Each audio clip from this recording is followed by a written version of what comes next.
Welcome back to my channel. तर आज आपण बघणार आहोत एसक्यूएल ट्युटोरियल, तेही मराठीमध्ये। चला तर मग आजच्या आपल्या व्हिडिओला सुरुवात करूयात।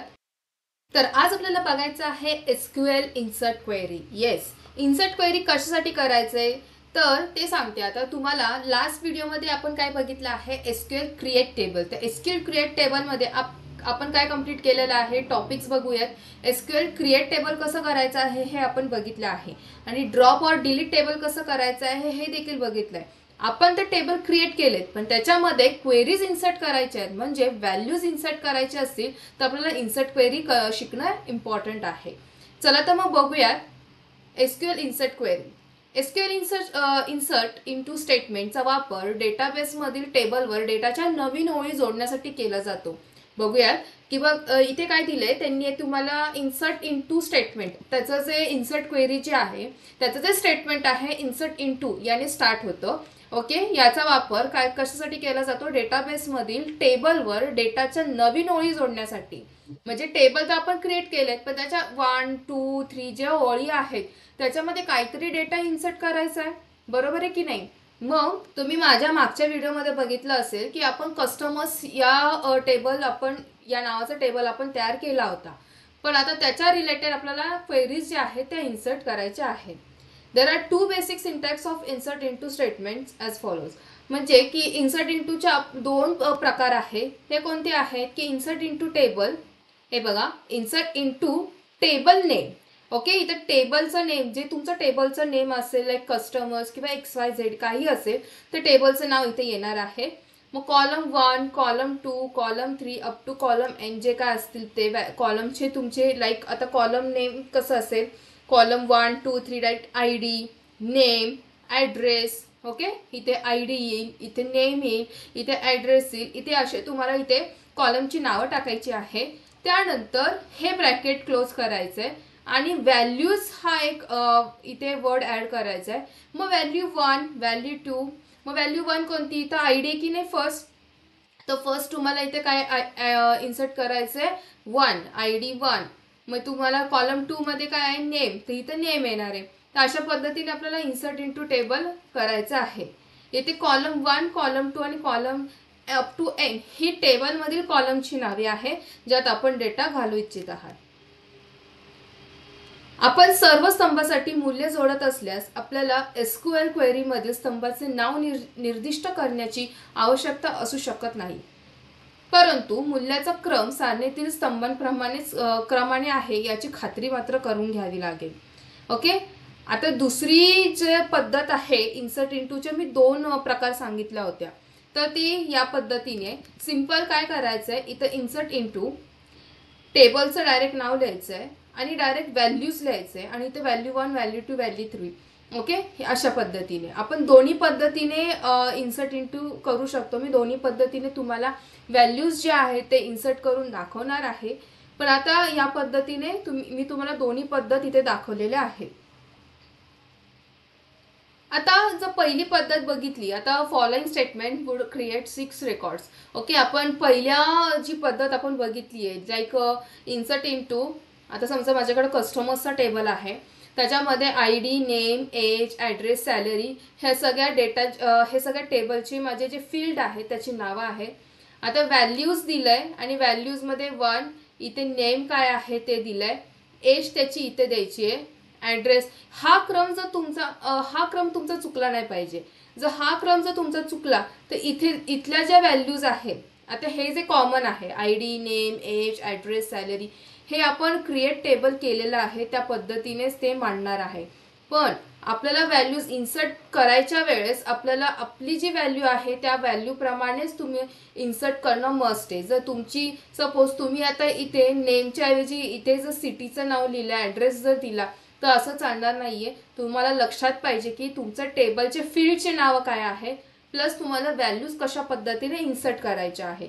तर आता आपल्या एसक्यूएलच्या सॉफ्टवेअरमध्ये जाऊन या पद्धतीने, म्हणजे पहिल्या पद्धतीने आपण आपले पहिले 6 रेकॉर्ड्स जे आहेत आपल्याला 7 रेकॉर्ड करायचे, 7वी रेकॉर्ड आपण दुसऱ्या पद्धतीने करू।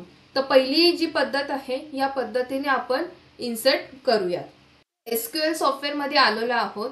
तर आता तुम्हाला इथं टेस्ट DB म्हणून आपण एक डेटाबेस बनवला होता. आता त्याच्यामध्ये आपल्याला क्वेरीज तयार करायची. इथे न्यू क्वेरीचं ऑप्शन दिसते तुम्हाला, किंवा इथे राईट क्लिक करून तुम्ही न्यू क्वेरी देखील करू शकता. इथे न्यू क्वेरीज, समजा मी आता इथून न्यू क्वेरी केली, तर आता आपला टेबल जो क्रिएट आहे की नाही हे चेक कसं करायचंय, तर मी ते तुम्हाला मागच्या व्हिडिओमध्ये शिकवलं होतं.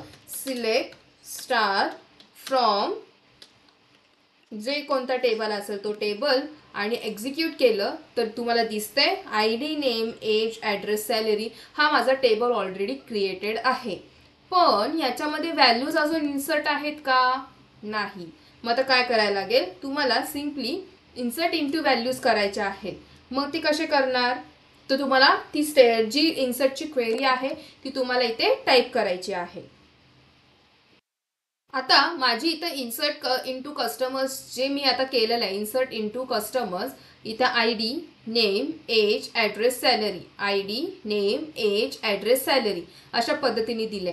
आता मला व्हॅल्यूज त्याच्यामध्ये इन्सर्ट करायचे. व्हॅल्यूज मग इथे 1 इथं नाव येणार आहे. आता नाव पण कसे द्यायचे, तुम्हाला सिंगल इन्व्हर्टेड कॉमामध्ये द्यायचे. इथे तुम्हाला दिसते इथे डबल इन्व्हर्टेड नाही आहे. जे तुमची नावं जे आहे, जे तुम्ही सिटीजची नावं देताल किंवा एका पर्सनची नावं देणार आहात, तेव्हा तुम्हाला एका सिंगल इन्व्हर्टेड कॉमामध्ये द्यायचं. जर तुम्ही हे जर केलं तर हे पूर्णपणे एरर तुमचं दाखवणार आहे. ठीक आहे, त्याच्यामुळे हे करणं इम्पॉर्टंट आहे. आता काय करायचं आहे, तुम्हाला एक्झिक्यूट करायचं आहे. एक्झिक्यूट केल्यानंतर 1 रो अफेक्टेड. ठीक आहे, मग आता आपण चेक करूयात की सिलेक्ट स्टार फ्रॉम कस्टमर्स जर चेक केलं आपण आणि एक्झिक्यूट केलं तर काय होणार आहे, इथे आता तुमच्या डोळ्यासमोरच तुम्ही बघू शकता की इथे एक जी आपली रो होती ती इथे ॲड झालेली आहे. अशा पद्धतीने आपण साहीही रेकॉर्ड्स इथे आपण आता टाईप करणार आहोत. तर मी पहिल्या पद्धतीने इथे साही रेकॉर्ड इथे आता ॲड केलेले आहेत. आता आपल्याला काय करायचं आहे, नेक्स्ट जी आहे आपली दुसरी पद्धत आहे ती बघूयात की कशी करायची आहे आपल्याला.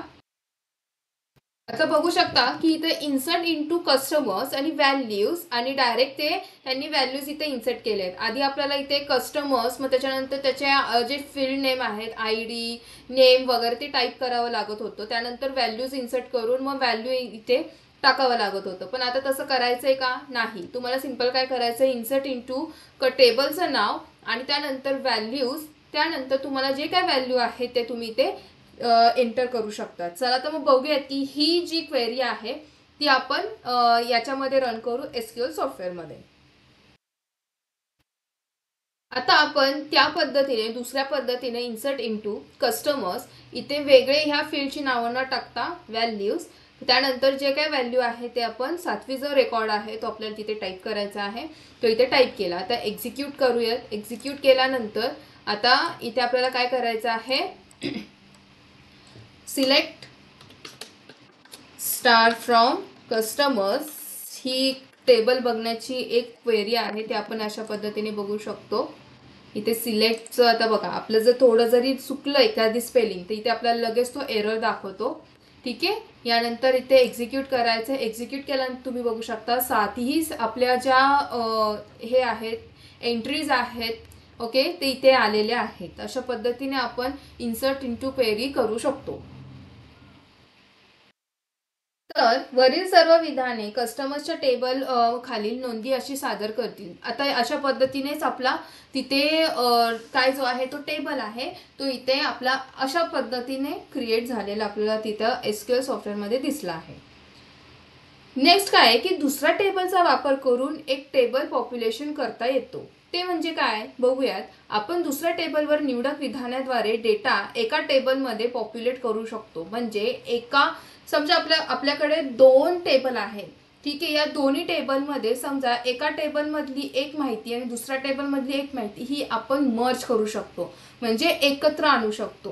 ते कसं, तर बघूयात की जर दुसऱ्या टेबलमध्ये एक संच असेल तर ती क्षेत्र जी पहिल्या टेबलमध्ये लोकसंख्या करण्यासाठी आवश्यक आहे. येथे वाक्यरचना अशी आहे की इन्सर्ट इंटू, इथे फर्स्ट टेबलचं नाव, समजा इथं कस्टमर्स टेबल आपण घेतला मग कस्टमर्स टेबलचे इथे कॉलम 1 कॉलम 2 ही जी काय माहिती आहे ती आपण इथे फिल करूया। त्यानंतर इथे सिलेक्ट केलं। मग सिलेक्ट काय सिलेक्ट करायचंय, समजा आपल्याकडे एखादा दुसरा टेबल असेल तर त्या दुसऱ्या टेबलमधले जे काही फील्ड असतील ते आपण इथे घेणार आहोत। ठीक आहे, घेतल्यानंतर फ्रॉम सेकंड टेबल, ठीक आहे, हा जो डेटा आहे तो पूर्ण कशाचा आहे, सिलेक्ट टेबल दुसरा टेबलचा, ठीक आहे। आणि त्यानंतर आपल्याला वेअर कंडिशन लावायची। ही जी क्वेरी आहे जेव्हा आपण मल्टिपल टेबल्स क्रिएट करू तेव्हा मी तुम्हाला ही क्वेरी नक्कीच करून दाखवणार आहे। तर आज अशा पद्धतीने आज आपण बघितलं आहे इन्सर्ट क्वेरी कशी करतात। तर अशा पद्धतीने आज आपण बघितलंय SQL insert query. I hope तुम्हाला माझी आजची व्हिडिओ व्यवस्थित कळाली असेल। नेक्स्ट व्हिडिओ माझी नक्कीच लवकर येईल, तोपर्यंत stay tune and keep watching.